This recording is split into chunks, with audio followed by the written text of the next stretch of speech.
নমস্কার মিত্র, আমি এখন আলোচনা করব চতুর শব্দ।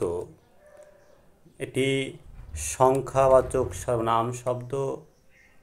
চতুর এর অর্থ চার। এটি রকারান্ত শব্দ, এর প্রকৃতি রকারান্ত লিঙ্গ। এই চার বা চতুর শব্দটি তিন লিঙ্গেই হয়। তো আমি এখন আলোচনা করব পুংলিঙ্গ রূপ। তো চতুর বহুবচনান্ত শব্দ, তাই এর একবচন এবং দ্বিবচন রূপ হয় না, কেবল বহুবচনান্ত রূপই হয়।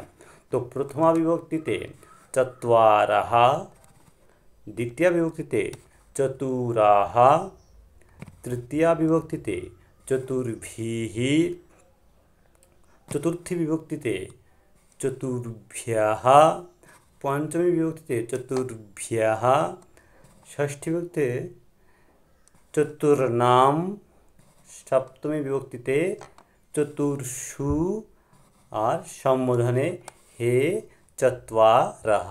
তো আমরা এখন আলোচনা করলাম চতুর শব্দ। ওম।